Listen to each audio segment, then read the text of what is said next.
شيء غير عادي. انا بطلب طلب وربنا كريم وبدعي وادعوا معايا، بدعي وادعوا معايا،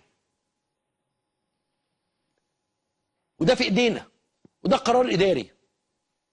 ارفع الحظر عن لجان الوافدين يا سيادة الرئيس، يا لجنة الانتخابات الرئاسية، يا رئيس الوزراء. ارفعوا الحظر عن الوافدين، خلوا الوافدين يروحوا يصوتوا. انا بقول لحضراتكم اللي انتوا عاملينه ده غير دستوري. ليه غير دستوري؟ انت سمحت للمصريين في الخارج ان هو يروح يصوت بالبطاقة بتاعته والباسبور يحضر. انت سمحت للمصري اللي جاي من طنطا ورايح يزور برلين انه يصوت. انت مش عايز المصري اللي عايش بقاله 15 سنة في القاهرة وهو اصلا من سوهاج انه يصوت في القاهرة. يا جماعة دي في ايدينا، ده قرار اداري ما فيهوش قانون ولا حاجة. لو سمحتم دوركم الاتاحة مش دوركم التضييق. انا عايزكم تشوفوا انتوا عملتوا ايه في المصريين في الخارج. انا عايز اشوفكم لما رفعتوا التضييق على المصريين في الخارج الناس راحت ازاي. في ملايين من الوافدين هيروحوا. ادي الفرصة، انت دورك مش تضيق، انت فرصتك، انت دورك الاتاحة. واعمل في لجان الوافدين حط فيها المكن الجميل العظيم اللي اديته وزارة الاتصالات علشان يبقى موجود، والراجل خلاص تم ما صوت انتهينا. ارجوكم يا جماعة نيفر تو ليت. انا بطلب من حملتين، حملة حمدين وحملة السيسي، ان تتوجه بالطلب وان تتوجه بالمناشدة للجنة الرئاسية. رجعوا الوافدين في مصر، خلي الوافدين تروح، انه يبقى في لجان وافدين زي ما كان موجود وقت الدستور. ان انا من سوهاج بس انا عايش هنا، وادي عنوان، وادي البطاقه بتاعتي، هيعديها كده خلاص وانتهيت. تخاف من ايه؟ حصل تجاوز هيحصل كام يعني في المية؟ 100,000 200,000؟ انا بقول لحضرتك في ملايين هيروح. ده احنا في الدستور شفنا 600,000. يا جماعه دورك انك تفرح ابننا الغلبان والناس الغلبانه اللي عايشه هنا في مصر وقعدت سنين عمرها ما بتروح طابور انتخابي. ده كانت سعادتهم كبيره. يا جماعه ده قرار اداري في ايدينا، انتوا ليه مانعينه؟ ادي الوافدين في البلد يروحوا ويقدروا يدوا صوتهم ويقدروا يعملوا حاجه. احنا في اشد الاحتياج لكل صوت، وانا مش هسكت، وانا هفضل ورا ان كل مصري يصوت، وان كل مصري يروح، وان كل مصري يقدر يقول صوته. دي حاجه مهمه جدا. انت باصص ليه قرار، انما ده تاريخ. انت لما غيرت للمصريين في الخارج دخلت التاريخ. اللجنه الرئاسيه دي دخلت التاريخ. يا سياده المستشار، يا سياده رئيس الجمهوريه، انت في ايدك الكلام ده، في ايدك ان انت تفرح المصريين كلها بكره ولا بعده. مفيش قيود على الوافدين، كل الوافدين يروحوا اللجان، ولسه في ايدينا وقت. ده احنا اللجان الاساسيه يا جماعه لسه ما اتوضبتش.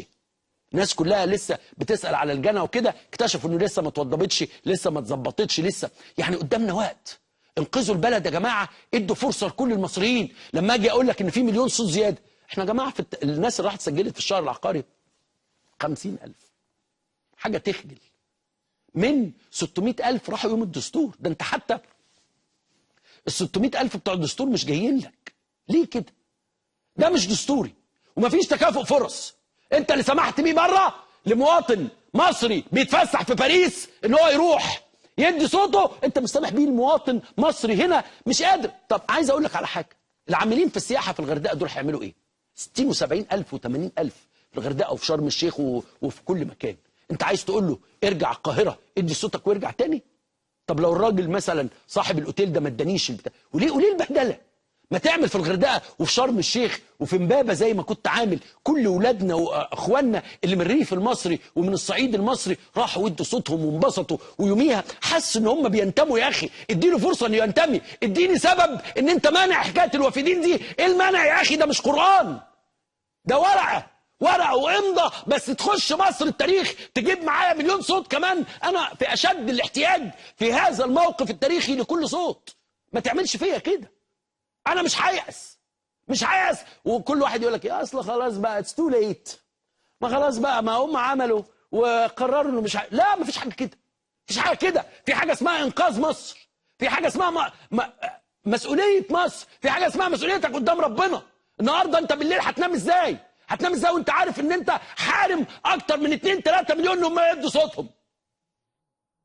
حارم البلد منهم، حارمهم من البلد، حارم ان هو يحس ان هو في استحقاق مهم زي ده ما يعرفش يقف جنب بلده. راجل اكل عيشه هنا ما يقدرش يروح سوهاج، راجل بيشتغل في مخبز، بيشتغل في عماره، بيشتغل نجار، بيشتغل حداد، راجل موجود في دمياط عنده مصلحه، راجل بيشتغل في مينا. ليه بتعمل في الناس دي كده؟ انت بتعاقبها، انت بتعاقب المصريين. ده مش دستور يا سياده المستشار.